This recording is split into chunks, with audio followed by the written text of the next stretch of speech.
बहुत समय पहले की बात है। एक छोटे से गांव में पीटर नाम का एक लड़का रहता था। वह समुद्र के किनारे अपनी बनाई हुई छोटी छोटी नावें बेचकर अपने परिवार की मदद करता था। उस दिन भी वह सुबह से ही रेत पर बैठा था और कई नावें बेच चुका था। शाम होते होते आसमान में काले बादल छा गए और हवा तेज होने लगी। पीटर ने जल्दी से अपनी बची हुई नावों को समेटना शुरू कर दिया। उसने एक एक करके नावों को टोकरी में रखा और उसे कसकर बांध दिया। उसका वफादार कुत्ता टॉमी, जो हमेशा उसके साथ रहता था, पास ही लेटा हुआ था। जब उसने देखा कि पीटर सामान समेट रहा है तो वह उछलकर उसके पास आया और उसके हाथ को चाटने लगा। पीटर ने टॉमी के सिर पर हाथ फेरा और मुस्कुराते हुए कहा, चलो टॉमी, अब घर चलते हैं। आज तो मौसम भी खराब है और कोई ग्राहक नहीं आएगा। पिताजी और भैया भी जल्दी ही मछली पकड़ कर लौट आएंगे। फिर हम सब साथ बैठकर खाना खाएंगे और उनकी समुद्र की कहानियां सुनेंगे। टॉमी ने अपना सिर हिलाया, मानो वह पीटर की हर बात समझ रहा हो। दोनों घर की ओर चल पड़े। पीटर का परिवार बहुत साधारण था। उसके पिता और बड़े भाई रोज समुद्र में मछलियां पकड़ने जाते थे और उन्हीं की कमाई से घर चलता था। पीटर भी अपने पिता के साथ नाव पर जाना चाहता था, लेकिन हर बार उसके पिता उसे यह कहकर मना कर देते कि वह अभी छोटा है और जब बड़ा हो जाएगा तब उसे भी साथ ले जाएंगे। जब पीटर घर पहुंचा तो उसने देखा कि उसके पिता और भाई अभी तक वापस नहीं आए थे। घर के सामने खड़ी उनकी नाव भी गायब थी,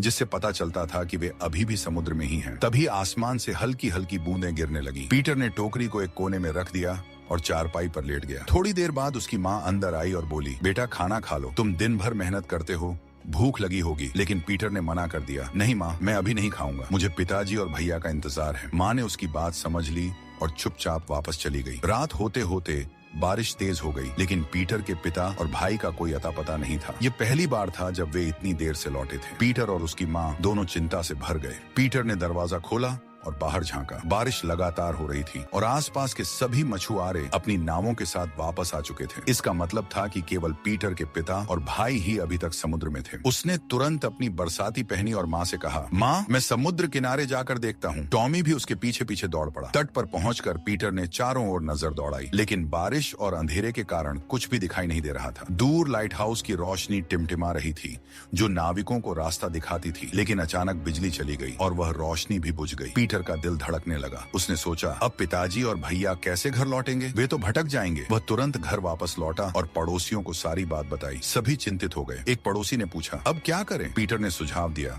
हम किनारे पर आग जलाकर उन्हें संकेत दे सकते हैं। लेकिन एक बुजुर्ग ने कहा, बारिश में सारी लकड़ियां गीली हो गई हैं, आग कैसे जलाएंगे? पीटर कुछ पल सोचता रहा। फिर अचानक उसे एक विचार आया। वह तेजी से घर की ओर भागा और अपनी नावों की टोकरी उठा लाया। ये वही नावें थीं जिन्हें उसने पूरे दिन मेहनत करके बनाया था और बेचने के लिए रखा था। उसने कहा, मेरी नावें सूखी हैं, हम इन्हें जलाकर आग शुरू कर सकते हैं। इतना कहकर उसने नावों को तोड़ना शुरू कर दिया और उन्हें जलाने लगा। धीरे धीरे आग बढ़ने लगी और उसकी रोशनी दूर तक फैल गई। तभी एक मछुआरे ने चिल्लाकर कहा, देखो, वहाँ एक नाव आ रही है। सभी की नजरें समुद्र की ओर गईं। हाँ, वह पीटर के पिता की नाव थी। पीटर खुश तो था, लेकिन उसे डर भी लग रहा था कि पिताजी उस पर गुस्सा करेंगे, क्योंकि उसने उनकी कमाई की सारी नावें जला दी थी। जब नाव किनारे लगी और पीटर के पिता को पता चला कि उसने क्या किया है, तो वे गदगद हो गए। उन्होंने पीटर को गले से लगाते हुए कहा, बेटा, तूने हमारी जान बचाई। अगर यह आग न होती तो हम कभी का भटक चुके होते। उस दिन पीटर ने सिखाया कि सच्चा साहस और बलिदान ही इंसान को महान बनाता है। उसने अपनी मेहनत की कमाई को त्याग कर अपने परिवार की रक्षा की। ये कहानी हमें यह सीख देती है कि जरूरत पड़ने पर समझदारी से काम लेना और त्याग करना ही सच्ची मानवता है। चाहे कोई छोटा हो या बड़ा, अगर वह सही समय पर सही निर्णय ले तो वह सबका प्रिय बन जाता है।